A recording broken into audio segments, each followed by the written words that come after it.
ಹಾಗೂ ಇನ್ನುಳಿದ ಎಲ್ಲ ನನ್ನ ಹಾಲು ಮತ್ತು ಸಮಾಜ ಬಾಂಧವರು, ಇವತ್ತಿನ ದಿವಸ ನಾವು ಬೆಳಗಾವಿ ಜಿಲ್ಲಾ ಕುರುಬರ ಸಂಘದಿಂದ ಹಾಗೂ ಕರ್ನಾಟಕ ರಾಜ್ಯ ಪ್ರದೇಶ ಕುರುಬರ ಸಂಘ ಎಲ್ಲ ತಾಲೂಕಾ ಹಾಗೂ ಜಿಲ್ಲಾ ಮತ್ತು ರಾಜ್ಯ ಕುರುಬರ ಸಂಘದಿಂದ ಇವತ್ತಿನ ದಿವಸ ಪತ್ರಿಕಾಗೋಷ್ಠಿಯನ್ನು ಮಾಡ್ತಾಯಿದ್ದು, ಇವತ್ತಿನ ಈ ವಿಷಯದ ರಾಜಕೀಯ ವಿದ್ಯಮಾನಗಳ ಬಗ್ಗೆ ಶ್ರೀಮಾನ್ಯ ನಮ್ಮ ನೇತಾರರಾದ ಸಿದ್ದರಾಮಯ್ಯನವ್ರನ್ನು ಸಹ ಈ 2 ವರ್ಷ ಅಧಿಕಾರದಲ್ಲಿ ಇರುವಾಗಿನಿಂದಲೂ ಸಹಿತ ಅವರಿಗೆ ಫಸ್ಟ್ ಡೇ ಅವರು CM ಆದಾಗಿನಿಂದಲೂ ಸಹಿತ ಈ ಒಂದು ಕಿರುಕುಳ ಸಾಮಾನ್ಯ ಆಗಿಬಿಟ್ಟಿರುತ್ತದೆ. ಇವತ್ತಿನ ದಿವಸ 2.5 ವರ್ಷಕ್ಕಷ್ಟೇ ತಾವು ಮಾತುಕತೆ ಆಗಿರುತ್ತದೆ ಅಂತ ತಮ್ಮ ಒಂದು ಮಾಧ್ಯಮದಲ್ಲಿ ಬರ್ತಾಯಿದ್ದು, ಈ ಕಿರುಕುಳ ಇಡೀ ರಾಜ್ಯಾದ್ಯಂತ ನಾವು ಸನ್ಮಾನ್ಯ ನಮ್ಮ ಸಿದ್ದರಾಮಯ್ಯ ಸಾಹೇಬರಿಗೆ ಏನಾದರೂ ಹೈಕಮಾಂಡದವರಾಯಿತು ಯಾರಾದರೂ ಅಡೆತಡೆ ಮಾಡಿ ಅವರನ್ನು ಇಳಿಸುವಂಥ ಸಂಚನ್ನು ರೂಪಿಸಿದ್ದೇ ಆದರೆ ಅಥವಾ ಅವರಿಗೆ ಇಳಿಯಲಿಕ್ಕೆ ಮಾನ್ಯ ಹೈಕಮಾಂಡದವರು ಏನಾದರೂ ಅವರಿಗೆ ಅಡೆತಡೆಯನ್ನು ಮಾಡಿದರೆ ನಾವು ರಾಜ್ಯಾದ್ಯಂತ ಶ್ರೀ ಸಿದ್ದರಾಮಯ್ಯನವರನ್ನು ಇಳಿಸಲಿಕ್ಕೆ ಅನುವು ಮಾಡಿಕೊಡುವುದಿಲ್ಲ. ಮತ್ತು ಕರ್ನಾಟಕ ರಾಜ್ಯ ತುಂಬ ನಮ್ಮ ಹಾಲುಮತ ಸಮಾಜದಿಂದ ಅವರು ಹಾಲುಮತ ಸಮಾಜಕ್ಕೆ ಒಂದೇ ಸೀಮಿತ ಆಗಿ ಉಳಿದಿಲ್ಲ. ಅವರು ಹಿಂದುಳಿದ ನಾಯಕರಿರ್ಬೋದು, ಅಲ್ಪಸಂಖ್ಯಾತರ ಜನ ಇರ್ಬೋದು, ಹಿಂದುಳಿದವರು ಇರ್ಬೋದು, SC ST ಜನ ಆಗಿರ್ಬೋದು, ಎಲ್ಲ ಒಂದು ಶೋಷಿತ ನಾಯಕರ ಆಗಿ ಹೊರಹೊಮ್ಮಿರುತ್ತಾರೆ. ಆ ದಿಸೆಯಲ್ಲಿ ಅವರನ್ನು ಒಂದೇ ಕಮ್ಯುನಿಟಿಗೆ ಹೋಲಿಸದೆ ಅವರು ಎಲ್ಲ ಒಂದು ಬಡವರ್ಗದ ಅಲ್ಪಸಂಖ್ಯಾತರ ನೇತಾರರು ಆಗಿ ಇವತ್ತಿನ ದಿವಸ ಅವರಿಗೆ ಯಾವುದೇ ಒಂದು ಅಡಚಣೆ ಮಾಡದೆ, ಯಾಕಂದರೆ 2.5 ವರ್ಷಕ್ಕೆ ಅಷ್ಟೇ ಅವರು ಆಯ್ಕೆ ಮಾಡಿಲ್ಲ. ಇಡೀ ಕರ್ನಾಟಕ ರಾಜ್ಯದ ಜನರು ಸಿದ್ದರಾಮಯ್ಯನವರ ನೇತೃತ್ವದಲ್ಲಿ ಈ ಸರ್ಕಾರ ಬಂದಿರುತ್ತದೆ.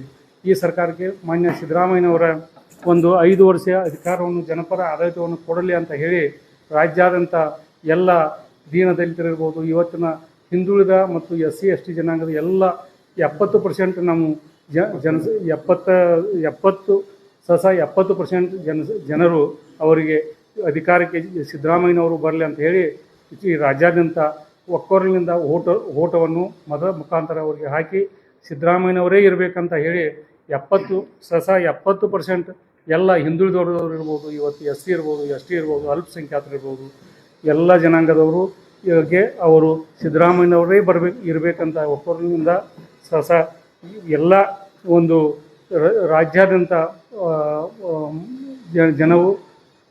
ಮತದಾರರು ಒಂದು ಆಸೆ ಇರುತ್ತದೆ. ಮತ್ತು ನಮ್ಮ ಹಾಲುಮತ ಸಮಾಜದ ಇಡೀ ರಾಜ್ಯಾದ್ಯಂತ ಇದ್ದು ಏನಾದರೂ ಸಿದ್ದರಾಮಯ್ಯ ಸಾಹೇಬರಿಗೆ ಏನಾದರೂ ಅಡೆತಡೆಯನ್ನು ಮಾಡಿದರೆ ಅವರನ್ನು ಇಳಿಸಲಿಕ್ಕೆ ಸಂಚನ್ನು ರೂಪಿಸಿದರೆ ರಾಜ್ಯಾದ್ಯಂತ ಒಂದು ಉಗ್ರ ಹೋರಾಟವನ್ನು ಎದುರಿಸಬೇಕಾಗುತ್ತದೆ ಅಂತ ಹೇಳಿ ನಾನು ನನ್ನ ಈ ಒಂದು ಮಾಧ್ಯಮ ಮಿತ್ರರಿಗೆ ಮಾಧ್ಯಮ ಮುಖಾಂತರ ಎಲ್ಲ ಒಂದು ಹೈಕಮಾಂಡ್ದವ್ರಿಗೆ ನಮ್ಮ ಪತ್ರಿಕಾ ಮಾಧ್ಯಮದವ್ರಿಗೆ ಮುಖಾಂತರ ನಾನು ತಿಳಿಸುತ್ತೇನೆ.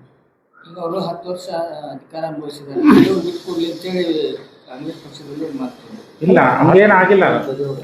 ಅದು ಎಲ್ಲೂ ಯಾವುದೇ ಸರ 2.5 ವರ್ಷ ಅಂತ ಎಲ್ಲೂ ಇಲ್ಲ. 2.5 ವರ್ಷನ ಅಧಿಕಾರ ಅಂತ ಹೇಳಿ ಆವತ್ತಿನ ದಿವಸ ಹೈಕಮಾಂಡದವರು DK ಶಿವಕುಮಾರ್ ಇರ್ಬೋದು, ಸಿದ್ದರಾಮಯ್ಯನವರು ಇಬ್ಬರಿಗೂ ಮಾತುಕತೆ ಆಯಿತು ಅಂತೇಳಿ ಅವರು ಯಾವುದೇ ಒಂದು ಪ್ರೆಸ್ ಮೀಟ್ ಮುಖಾಂತರ ಅವತ್ತು ವೇಣುಗೋಪಾಲ್ ಅವರು ಪ್ರೆಸ್ ಮೀಟ್ ಮಾಡಿದರು.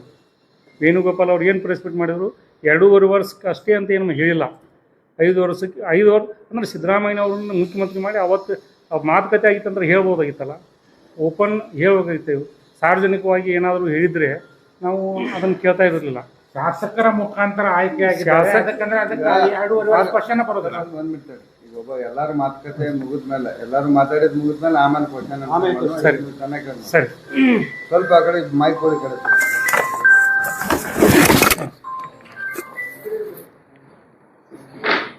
ಇನ್ನೊಂದು ಸ್ವಲ್ಪ ಕೊಡೋಣ.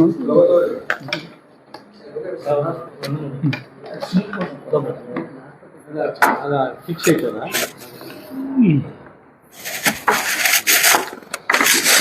ಈ ಮೈಕ್ ಆ ಕಡೆ ಮಲಗಿಸ್ಬಿಟ್ರು ಇದೇನು ಉಪಯೋಗಿಲ್ಲ. ಮಾಧ್ಯಮದ ಸ್ನೇಹಿತರೆ, ಕರ್ನಾಟಕ ಪ್ರದೇಶ ಕುರುಬ ಸಂಘ ಬೆಂಗಳೂರು ರಾಜ್ಯದಲ್ಲಿ ಬೆಳಗಾವಿ ಜಿಲ್ಲಾ ಕುರುಬ ಸಂಘ ಕರ್ನಾಟಕ ಪ್ರದೇಶ ಕುರುಬ ಸಂಘದ ವತಿಯಿಂದ ತಮ್ಮನ್ನು ಉದ್ದೇಶಿಸಿ ಸಿದ್ದರಾಮಯ್ಯನವರ ಪರವಾಗಿ ನಾವು ಅನಿವಾರ್ಯವಾಗಿ ಹೋರಾಟ ಮಾಡಬೇಕಾಗ್ತದೆ ಅಂತಕ್ಕಂಥ ಮಾತನ್ನು ಹೇಳಿಕ್ಕೆ ಇಚ್ಛೆಪಡ್ತೀವಿ. ಯಾಕಂದ್ರೆ 2.5 ವರ್ಷ 3 ತಿಂಗಳ ಇದು ನಿರ್ಣಯ ಮಾಡುವಂಥದ್ದು ಯಾವುದೂ ಮಾಧ್ಯಮದವರು ಅಲ್ಲ ಅಥವಾ ರಾಜಕೀಯ ವ್ಯಕ್ತಿಗಳು ಅಲ್ಲ. ಇದು ನಿರ್ಣಯ ಮಾಡುವಂಥವ್ರು CLP ಮತ್ತು ಹೈಕಮಾಂಡ್. CLPಯಲ್ಲಿ ನಿರ್ಣಯ ಏನಾಗೈತೆ ಅಂದ್ರೆ ಕರ್ನಾಟಕದ ಮುಖ್ಯಮಂತ್ರಿಯಾಗಿ ಸಿದ್ದರಾಮಯ್ಯನವರ ಆಯ್ಕೆ ಅಂತ ಅರ್ಥ ಆಗೈತೆ. ಅದಕ್ಕೇನು ಸೀಮಿತವಾದ ಅವಧಿಯನ್ನು ಏನು ಹೇಳಿಲ್ಲ. ಅದರ ಜೊತೆಗೆ ಇದೇನು ಗುತ್ತಿಗೆ ಅಲ್ಲದು. 10 ವರ್ಷಗ್ಯಾರು 7 ವರ್ಷಗ್ಯಾರು ಬೇರೆದಾಗ ಬಿಟ್ಟು ಕೊಡಬೇಕು ಅಂತ ಹಂಗೇನಿಲ್ಲ. ಇವತ್ತು ನಿತೀಶ್ ಕುಮಾರ್ 20 ವರ್ಷ ಆಯ್ತು ಮುಖ್ಯಮಂತ್ರಿ ಇದ್ದ. ಪಶ್ಚಿಮ ಬಂಗಾಳದಲ್ಲಿ ಭಟ್ಟಾಚಾರ್ಯ ಜ್ಯೋತಿ ಬಸು 25 ವರ್ಷ CM ಇತ್ತು. ಅವರವ್ರ ಕೆಪಾಸಿಟಿ ಅದು. ಯಾರ ಮುಖಕ್ಕೆ ಮತ ಬರ್ತಾವೆ, ಯಾರು ವರ್ಚಸ್ವಿ ನಾಯಕರಲ್ಲ, ಯಾರ ಜೊತೆಗೆ ಜನ ಅದ. ಈ ಕರ್ನಾಟಕದ ಹಿಂದುಳಿದ ವರ್ಗ, ಅಲ್ಪಸಂಖ್ಯಾತರು, ದಲಿತರು 70% ಮಂದಿ ಸಿದ್ದರಾಮಯ್ಯನ ಪರವಾಗದ. ಸಿದ್ದರಾಮಯ್ಯನವ್ರ ಪರವಾಗಿ ಅವ್ರು ಅದಾರ ಅಂಥೇಳಿ ಇವತ್ತು 136 ಸೀಟ್ ಆಯ್ಕೆ ಅದು. ಆಮ್ಯಾಗ 4 140 ಸೀಟ್ ಇವತ್ತು ಕಾಂಗ್ರೆಸ್ ಪಕ್ಷಕ್ಕೆ ಅದಾವಂದ್ರೆ ಅದಕ್ಕೆ ಕಾರಣ ಸಿದ್ದರಾಮಯ್ಯನವರು. ನೀವು 224 ಕ್ಷೇತ್ರದವು 130 ಕ್ಷೇತ್ರಗಳಲ್ಲಿ ಕುರುಬರು ನಿರ್ಣಾಯಕದಿರಿ. ಅಲ್ಪಸಂಖ್ಯಾತರು, ದಲಿತ ಮತ್ತು ಹಿಂದುಳಿದ ವರ್ಗ 70% ಜನ 160 ಕ್ಷೇತ್ರಗಳಲ್ಲಿ ನಿರ್ಣಾಯಕರಿದ್ದೀವಿ. ಆ ಒಂದು ಪ್ರತಿರೂಪವಾಗಿ ಕಾಂಗ್ರೆಸ್ ಸರ್ಕಾರ ಬಂದಿದೆ. ಸೊ ಈಗ ಯಾರು ಹೇಳಿದರು 2 ವರ್ಷ ಅಂತ ಯಾರು ಹೇಳಿದ್ದಾರೆ? ಎಲ್ಲಿ ಮಾತುಕತೆ ಆಗೈತಿ? ಯಾರಿಗೂ ಗೊತ್ತಿಲ್ಲ ಅದು. ಈಗ ಹೇಳ್ತಾರೆ 6 ಮಂದಿ ನಡುವಾಗಿ. 6 ಮಂದಿಯಾಗ ಯಾರು ಹೇಳ್ಬೇಕಲ್ಲ, ಹೈಕಮಾಂಡದವ್ರು ಹೇಳ್ಬೇಕು, ಯಾರು ಹೇಳ್ಬೇಕು. ಸೊ ಅದಕ್ಕಾಗಿ ಮಾಧ್ಯಮದ ಮುಖಾಂತರ ನಾವು ಹೇಳೋದಂದ್ರೆ ಅನಿವಾರ್ಯವಾಗಿ ಸಿದ್ದರಾಮಯ್ಯನ ಪರವಾಗಿ ದಲಿತ ಹಿಂದುಳಿದ ಅಲ್ಪಸಂಖ್ಯಾತರು ಹೋರಾಟ ಮಾಡಬೇಕು. ಆ ಒಂದು ದಿಶೆಯೊಳಗೆ ಇವತ್ತು ಕರ್ನಾಟಕ ಪ್ರದೇಶ ಕುರುಬರ ಸಂಘ ಇವತ್ತು ನಿರ್ಣಯ ತಗೊಂಡಿವಿ. ಇಡೀ ಕರ್ನಾಟಕದ ಪ್ರತಿ ಹಳ್ಳಿಯಲ್ಲಿ, ಪ್ರತಿ ತಾಲೂಕಿನಲ್ಲಿ, ಪ್ರತಿ ಜಿಲ್ಲಾ ಕೇಂದ್ರದಲ್ಲಿ ಉಗ್ರ ಹೋರಾಟವನ್ನು ಮಾಡ್ತೀವಿ.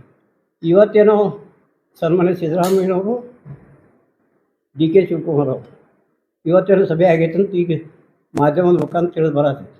ಒಂದು ವೇಳೆ ಸಿದ್ದರಾಮಯ್ಯನವರು DK ಶಿವಕುಮಾರ್ ಮಾತಾಡ್ಕೊಂಡು ಅದು ಶಾಂತಿಯುತವಾಗಿ ಬಗೆಹರಿದ್ರೆ ನಾವು ಸ್ವಾಗತ ಮಾಡ್ತೀವಿ. ಅದಕ್ಕೆ ನಮ್ಮದು ಸಮಸ್ಯೆ ಇಲ್ಲ. ಆದರೆ ಸಿದ್ದರಾಮಯ್ಯನವ್ರ ಮೇಲೆ ದಬ್ಬಾಳಿಕೆ ಮಾಡ್ತೀವಿ ಅಥವಾ ಒಬ್ಬ ಹಿಂದುಳಿದ ವರ್ಗ ನಾಯಕನ ಮ್ಯಾಗ ದಬ್ಬಾಳಿಕೆ ಮಾಡ್ತೀವಿ ಅಂದ್ರೆ ನಾವು ಅನಿವಾರ್ಯವಾಗಿ ಉಗ್ರ ಹೋರಾಟ ಮಾಡಬೇಕು.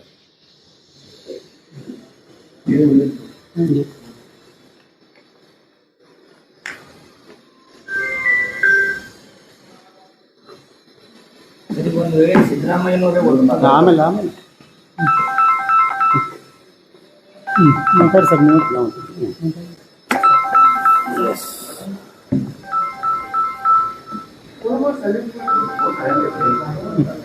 ಫೋನ್ ಸೈಲೆಂಟ್ ಮ್ಯಾಲೆ ಬರ್ರಿ ಮೊಬೈಲ್ಗಳು ಸೈಲೆಂಟ್ ಬಿಲ್ಡಿಂಗ್ ಮ್ಯಾಗ ಬರ್ರಿ.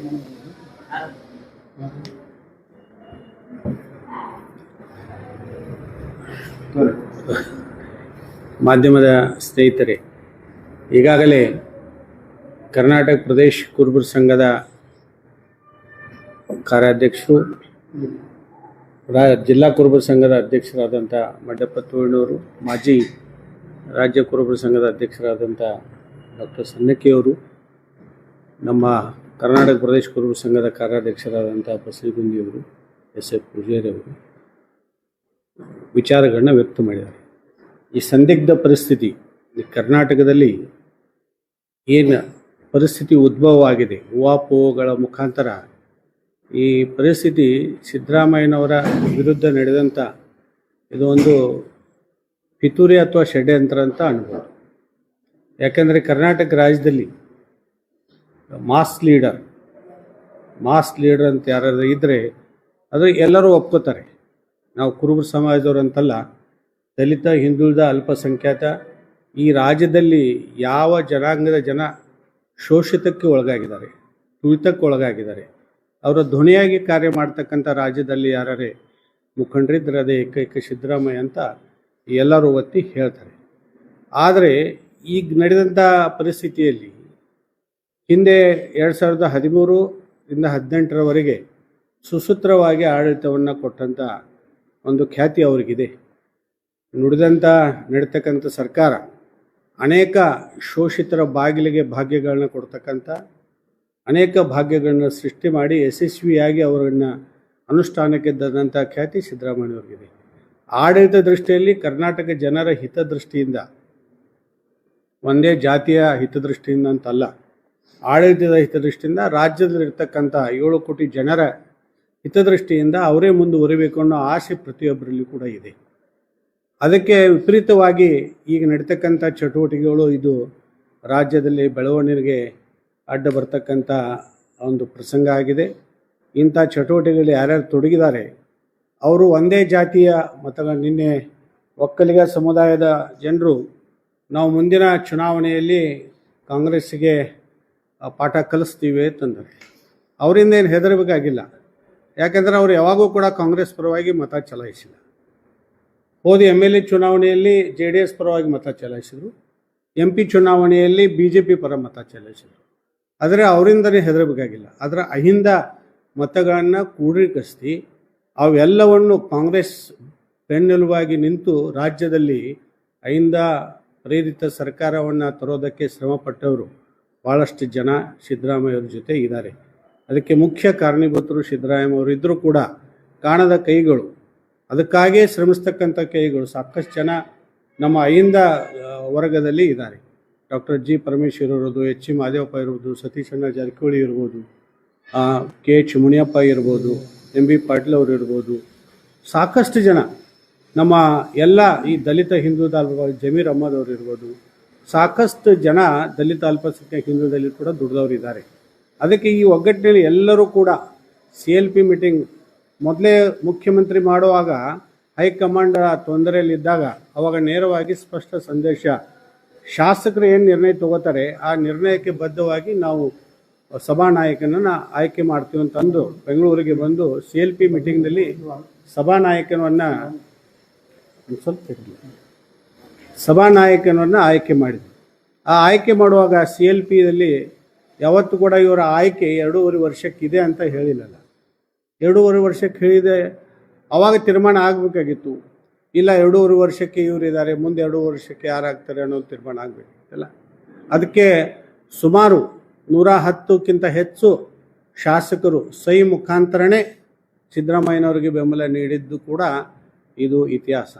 ಅದಕ್ಕಾಗಿ ಆ ಒಂದು ದೃಷ್ಟಿಯಲ್ಲಿ ಸಿದ್ದರಾಮಯ್ಯನವರು ಈಗೂ ಕೂಡ ಇಡೀ ಭಾರತ ದೇಶದಲ್ಲಿ ಯಶಸ್ವಿ ಆಗದಂಥ ಗ್ಯಾರಂಟಿಗಳನ್ನು ಅನೇಕ ರಾಜ್ಯಗಳನ್ನು ನೋಡ್ತಾ ಇದ್ರಿ. ಆದರೆ ಕರ್ನಾಟಕ ಏಕೈಕ ರಾಜ್ಯ ಯಾವ ಗ್ಯಾರಂಟಿಗಳನ್ನು ಅನುಷ್ಠಾನಕ್ಕೆ ತಂದರೂ, ಆಶ್ವಾಸನೆ ಕೊಟ್ಟರು, ಅವು 5 ಗ್ಯಾರಂಟಿಗಳನ್ನು ಯಶಸ್ವಿಯಾಗಿ ಈ ಕರ್ನಾಟಕ ರಾಜ್ಯದಲ್ಲಿ ಅನುಷ್ಠಾನಕ್ಕೆ ತರ್ತಕ್ಕಂಥ ಸರ್ಕಾರ ಯಾವುದಾರು ಇದ್ದರೆ ಅದು ಸಿದ್ದರಾಮಯ್ಯನವರ ನೇತೃತ್ವದಲ್ಲಿರ್ತಕ್ಕಂಥ ಕಾಂಗ್ರೆಸ್ ಸರ್ಕಾರ ಅಂತ ಹೇಳ್ಬೋದು. ಅದಕ್ಕೆ ಎಲ್ಲ ಯಶಸ್ವಿಯಾಗಿ ಸುಸ್ತರು ನಡೆಯುವಾಗ ಗೊಂದಲ ನಿರ್ಮಾಣ, ಪಕ್ಷವನ್ನು ಸ್ವಾರ್ಥಕ್ಕಾಗಿ ಉಪಯೋಗ ಮಾಡ್ಕೊಳ್ಬಾರ್ದು ಯಾರು ಕೂಡ. ಪಕ್ಷ ಜನರ ಹಿತಕ್ಕಾಗಿ ಪಕ್ಷ ಇರ್ತದೆ. ಸರ್ಕಾರದ ಆಡಳಿತವನ್ನು ವ್ಯವಸ್ಥಿತ ನಿಟ್ಟಿನಲ್ಲಿ ನಡೆಸಲಿಕ್ಕೆ ಪಕ್ಷ ಇರ್ತದೆ. ಆ ಪಕ್ಷದ ದುರುಪಯೋಗ ಆಗಬಾರ್ದು. ಹೈಕಮಾಂಡ್ ಕೂಡ ಸಾಕಷ್ಟು ಸಲ ಹೇಳಿದೆ ಈ ಇವರ ಸಿದ್ದರಾಮಯ್ಯನವರ ನೇತೃತ್ವದಲ್ಲೇ ಸರ್ಕಾರ, ಕರ್ನಾಟಕ ಸರ್ಕಾರ ಮುಂದುವರಿತಾ ಇದೆ. ಅದಕ್ಕೆ ನಾವೆಲ್ಲರೂ ಕೂಡ ಕರ್ನಾಟಕ ಪ್ರದೇಶ ಕುರುಬರ ಸಂಘದವರು ಯಾಕೆ ಮಾತಾಡಬೇಕಾಯ್ತು? ಇದರಲ್ಲಿ ಸಿದ್ದರಾಮಯ್ಯ ಸಾಹೇಬರು ಒಂದು ಜಾತಿಗೆ ಸೀಮಿತವಾದಂಥ ಮುಖಂಡರಲ್ಲ, ಅವರು ಜನನಾಯಕರು, ರಾಜ್ಯದಲ್ಲಿರ್ತಕ್ಕಂಥ ಎಲ್ಲ ಸಮೂಹಗಳ ಮುಖಂಡರು. ಅಂಥವರಿಗೆ ಒಂದು ಜಾತಿಯ ಪಟ್ಟ ಕಟ್ಟೋದು ಅದು ಸರಿಯಲ್ಲ. ಆದರೆ ಒಕ್ಕಲಿಗ ಸಮಾಜದವರು ಜಾತಿ ಪ್ರಶ್ನೆ ಉದ್ಭವಿಸಿದಾಗ ನಾವು ಕೂಡ ಸುಮ್ಮಿರಲಿಕ್ಕೆ ಆಗಲ್ಲ. ಅದಕ್ಕೆ ನಾವು ಕೂಡ ಸಿದ್ದರಾಮಯ್ಯನವ್ರ ಬೆನ್ನು ಇರಲೇಬೇಕಾಗುತ್ತದೆ. ನಮ್ಮ ಸುದೈವ ಅವರು ನಮ್ಮ ಜಾತಿಯಲ್ಲಿ ಹುಟ್ಟಿದ್ದಾರೆ, ಯಾರೂ ಕೂಡ ಅರ್ಜಿ ಹಾಕಿ ಜಾತಿಯಲ್ಲಿ ಹುಟ್ಟಂಗಿಲ್ಲಲ್ಲ. ಅದಕ್ಕೆ ರಾಜ್ಯಕ್ಕೆ ಸಿಕ್ಕಿದೋದು ಭಾಳ ದೊಡ್ಡ ನಮ್ಮ ಸೌಭಾಗ್ಯ. ಸಿದ್ದರಾಮಯ್ಯನಂಥವ್ರು ಮುಖಂಡರು ಸಿಗೋದು ಸೌಭಾಗ್ಯ. ಈಗ ನೋಡ್ರಿ, ಭಾಳಷ್ಟು ಜನ ಮುಖಂಡರು ನೇರವಾಗಿ ಸ್ಪಷ್ಟೀಕರಣ ಕೊಟ್ಟಿದ್ದಾರೆ. H. ಮಹದೇವಪ್ಪನವರು ಕೊಟ್ಟಿದ್ದಾರೆ, ಸತೀಶ್ ಜಾರಕಿಹೊಳಿ ಇವರು ಕೂಡ ನೇರವಾಗಿ ಸ್ಪಷ್ಟೀಕರಣ ಪತ್ರಿಕಾ ಮಾಧ್ಯಮದ ಮುಖಾಂತರ ನಾವು ಹಿಂದೆಯೂ ಕೂಡ ಸಿದ್ದರಾಮಯ್ಯವ್ರ ಜೊತೆ ಇದ್ದೀವಿ, ಈಗೂ ಕೂಡ ಸಿದ್ದರಾಮಯ್ಯವ್ರ ಜೊತೆ ಇದ್ದೇವೆ, ಮುಂದೆಯೂ ಕೂಡ ಸಿದ್ದರಾಮಯ್ಯವ್ರ ಜೊತೆ ಇರ್ತೇವೆ. ನಮ್ಮ ಭೇಟಿಗೆ ಯಾರಾದರೂ ಬಂದ್ರಂತ ಅದರ ಅರ್ಥ ವ್ಯತಿರಿಕ್ತವಾಗಿ ತೆಗೆದುಕೊಳ್ಳಬಾರ್ದಂತ ಸ್ಪಷ್ಟವಾದಂಥ ಅಭಿಪ್ರಾಯವನ್ನು ಸನ್ಮಾನ್ಯ ಸತೀಶ್ ಜಾರಕಿಹೊಳಿ ಅವರು ಕೂಡ ನೀಡಿದ್ದಾರೆ. ಅಂತ ಇಂಥ ಎಲ್ಲ ಮುಖಂಡರು ಕೂಡ ಅಹಿಂದ ವರ್ಗದ ಎಲ್ಲ ಮುಖಂಡರು ಕೂಡ ಮೀಟಿಂಗ್ಗಳನ್ನು ಮಾಡಿದ್ರು ಕೂಡ ಅದರ ಅರ್ಥ ಬೇರೆ ತಗೊಂಡು ನಾವೆಲ್ಲರೂ ಸಿದ್ದರಾಮಯ್ಯ ಅವ್ರ ಜೊತೆ ಇದ್ದೋ ಅಂದಾಗ ಕೂಡ ಇಂಥ ಸೃಷ್ಟೀಕರಣ ಇದು ರಾಜ್ಯಕ್ಕೆ ಒಳ್ಳೆಯದಲ್ಲ. ಸಿದ್ದರಾಮಯ್ಯನವ್ರಿಗೆ ಏನಾದರೆ ಕೈ ಹಚ್ಚಿದರೆ ನಾವು ಅಹಿಂದ ಮುಖಂಡರು, ಅಹಿಂದ ವರ್ಗದ ಎಲ್ಲ ಜನತೆ ಯಾರೂ ಕೂಡ ನಾವು ಸುಮ್ಮನೆ ಕೊಡುವಂತಿಲ್ಲ. ಯಾಕಂದರೆ ಸಿದ್ದರಾಮಯ್ಯ ಸಾಹೇಬರು ಜನರಿಗಾಗಿ, ಜನರ ಒಳಿತಿಗಾಗಿ, ನಾಡಿನ 7 ಕೋಟಿ ಜನರಿಗಾಗಿ ಸರ್ಕಾರವನ್ನು ನಡೆಸ್ತಕ್ಕಂಥ ಒಬ್ಬ ಮುಖ್ಯಮಂತ್ರಿ ಆಗಿರೋದರಿಂದ ನಾವು ಅವ್ರ ಬೆನ್ನಿಗೆ ಇರ್ತೀವಿ. ಒಂದು ವೇಳೆ ಅವರನ್ನು ಏನಾರೇ ಅವ್ರ ಕೈ ಹಚ್ಚೋದಾದರೆ ನಾವು ಕೂಡ ಊರು ಗಲ್ಲಿ ಓಣಿಯಲ್ಲಿ ಕೂಡ ಪ್ರತಿಭಟನೆ ಮಾಡಬೇಕಾಗುತ್ತೆ. ಅವರಿಗೆ ಬೆಂಬಲ ಸೂಚಿಸ್ತಕ್ಕಂಥ ನಿಟ್ಟಿನಲ್ಲಿ ನಾವು ಶಾಂತಿಯುತವಾಗಿ ಪ್ರತಿಭಟನೆಗಳನ್ನ ಮಾಡಬೇಕಾಗುತ್ತದೆ. ಅದಕ್ಕಿಂತ ಮುಂಚೆ ಹೈಕಮಾಂಡ್ದವರು ಯೋಗ್ಯ ನಿರ್ಣಯ ತಗೊಳ್ತಾರೆ ಅಂತ ನಮಗೂ ವಿಶ್ವಾಸ ಇದೆ. ಆ ನಿರ್ಣಯವನ್ನು ಅವ್ರು ತಗೊಂಡು ಇದು ಗೊಂದಲವನ್ನು, ಯಾಕಂದರೆ ಖುದ್ದಾಗಿ ಇಮಿಡಿಯೇಟ್ ಕನ್ಫ್ಯೂಷನ್ನ ದೂರ ಮಾಡಿ ಅಂತ ಮುಖ್ಯಮಂತ್ರಿ ಅವರೇ ಹೈಕಮಾಂಡ್ಗೆ ಹೇಳಿದ್ದಾರೆ. ಕನ್ಫ್ಯೂಷನ್ ಬೇಡ, ದೂರ ಮಾಡಿ ಅಂತ ಹೇಳಿದ್ದಾರೆ. ಮತ್ತು ಹೇಳ್ತಾರೆ, ಈಗ ಒಬ್ಬರು ಬೆಂಬಲ ಹೇಳ್ತಾರೆ, ಆಶಯ ಮಾಡೋದು ನಾನು ಅಧ್ಯಕ್ಷ ಇದ್ದೇನೆ, ನಾನೇ ಮುಖ್ಯಮಂತ್ರಿ ಆಗಬೇಕು ಅನ್ನೋದು ಹಂಗಿಲ್ಲ. ಈಗ ಜಿ ಪರಮೇಶ್ವರ್ ಅವರು ಅಧ್ಯಕ್ಷ ಇದ್ದಾಗನೇ 2013ರಲ್ಲಿ ಕಾಂಗ್ರೆಸ್ ಸರ್ಕಾರ ಅಧಿಕಾರಕ್ಕೆ ಬಂತಲ್ಲ. ಅದೃಷ್ಟವತ್ತವಾಗಿ ಅವರು ಪಾಪ ಸೋತ್ರೆ ಕಾಂಗ್ರೆಸ್ ಅಧ್ಯಕ್ಷ ಅವರೇ ಇದ್ರಲ್ಲ. ಹಾಗಾಗಿ ಅಧ್ಯಕ್ಷ ಆದರೆ ಕೆಪಾಬಿಲಿಟಿ ನೋಡಿ ಆಗಲಿ, ಅವರ ಅದೃಷ್ಟ ನೋಡಿ ಆಗಲಿ, ಅಥವಾ ಅವರು ಮಾಡ್ತಕ್ಕಂಥ ಚಟುವಟಿಕೆಗಳು ನೋಡಿ ಆಗಲಿ, ಅಥವಾ ಪಕ್ಷಕ್ಕೆ ಶಕ್ತಿ ತುಂಬತಕ್ಕಂಥ ಕೆಲಸ ಆಗಲಿ, ಅಥವಾ ಜನರ ನಂಬಿಕೆ ವಿಶ್ವಾಸವನ್ನು ಗಳಿಸ್ತಕ್ಕಂತಾಗಲಿ, ಮಾಸ್ ಲೀಡರ್ಗೆ ಮನಗಳನ್ನು ಗೆಲ್ತಕ್ಕಂಥ ವಿಷಯ ಆಗಲಿ, ಇಂಥ ಎಲ್ಲ ದೃಷ್ಟಿಯಲ್ಲಿ ಯಾರು ಮುಂಚೂಣಿಯಲ್ಲಿರ್ತಾರೆ ಅವರಿಗೆ ಹೈಕಮಾಂಡು ಕೂಡ ಬೆಂಬಲ ಕೊಡ್ತಿದೆ, ರಾಜ್ಯದ ಜನತೆಯೂ ಕೂಡ ಮನ್ನಣೆ ಕೊಡ್ತಿದೆ. ಅದಕ್ಕೆ ಸಿದ್ದರಾಮಯ್ಯನವರು ಯಶಸ್ವಿಯಾಗಿ ಅವರು ಕಾರ್ಯ ಮಾಡ್ತಾ ಇದ್ದಾರೆ. ಅವರಿಗೆ ಯಾರೂ ಕೂಡ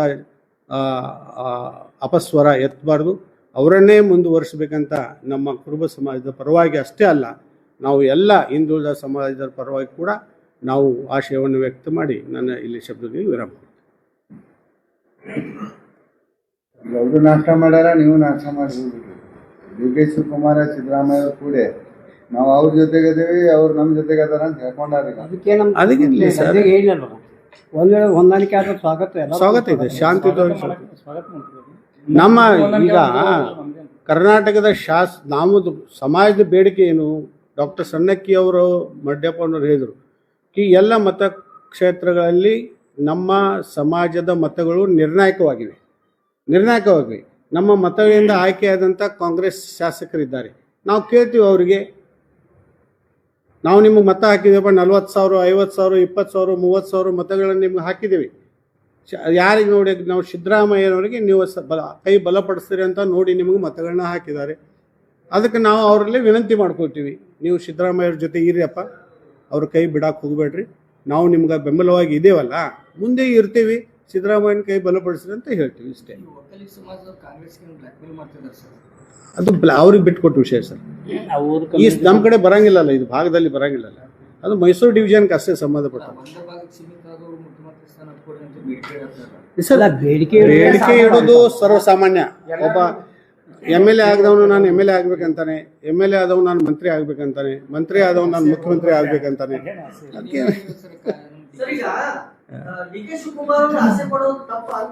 ತಪ್ಪಲ್ಲ, ಈ ಸದ್ಯ ಪರಿಸ್ಥಿತಿಯಲ್ಲಿ ಅದು ಯೋಗ್ಯ ಅಲ್ಲ. ತಪ್ಪಲ್ಲ.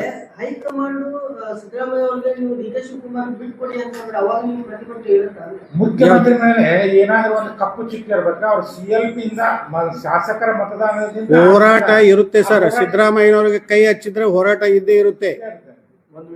ಯಾಕಂದ್ರೆ ಅವರು CLP ನಾಯಕರಾಗಿ ಎಲ್ಲ ಶಾಸಕರು 5 ವರ್ಷಕ್ಕಾಗಿ ಅವ್ರನ್ನ ಆಯ್ಕೆ ಮಾಡಿದ್ದಾರೆ. ಯಾರು ಕೂಡ 2.5 ವರ್ಷಕ್ಕಂತ ಹೇಳಿಲ್ಲಲ್ಲ. ಅವ್ರ ಮೇಲೆ ಏನಾದ್ರೂ ಅಪವಾದ ಬೇಕಲ್ಲ. ಕರ್ನಾಟಕದಲ್ಲಿ ಸಿದ್ದರಾಮಯ್ಯ ಮತ್ತು ಕಾಂಗ್ರೆಸ್ ಉಳ್ಕಿದ ರಾಜಕಾರಣಿಗಳು ಇದರಲ್ಲ, ಎಲ್ಲರೂ ಕಾಂಗ್ರೆಸ್ ಜೊತೆ ಇದಾರಂತ ಹೇಳಿದಾರಲ್ಲ ನಾವು ಎಲ್ಲ. ಅಲ್ಲ, ಪಾತ್ರ ಇಲ್ಲ ಅಂತ ಹೇಳಿಲ್ಲ. ಯಾರು ಹೇಳಿದ್ರು ಪಾತ್ರ ಇಲ್ಲ ಅಂತ? ಆಸೆ ಇರುತ್ತೆ, ಯಾರಿಗಿರೋಲ್ಲ. ಸರ್ ಮಾನ್ಯ ಸತೀಶ್ ಜಾರಕಿಹೊಳಿ ಸ್ಟೇಟ್ಮೆಂಟ್ ಕೊಟ್ಟಾರ,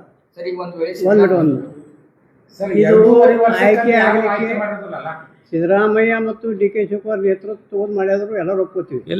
ಬಟ್ ಕಾಂಗ್ರೆಸ್ ಪಕ್ಷ ಬರಲಿಕ್ಕೆ ಈ ಕರ್ನಾಟಕದ ಎಲ್ಲ ಜನರ ಸಹಕಾರ ಎಲ್ಲ ನಾಯಕರ ಹೋರಾಟ ಇದು ಒಬ್ಬರ ಮುಖಕ್ಕೆ ಭೋಟ್ ಬರ್ತಾವೆ. ಒಂದೇ ಉದಾಹರಣೆ ಹೇಳ್ಬೇಕಂದ್ರೆ ಸಿದ್ದರಾಮಯ್ಯ ಮಾಸ್ ಲೀಡರ್.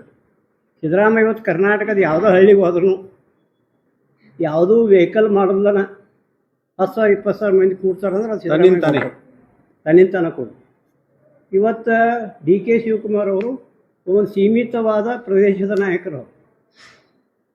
ಸಿದ್ದರಾಮಯ್ಯ ಹಂಗಲ್ಲ, ಇಡೀ ಕರ್ನಾಟಕ ಲೀಡರ್. Thank you.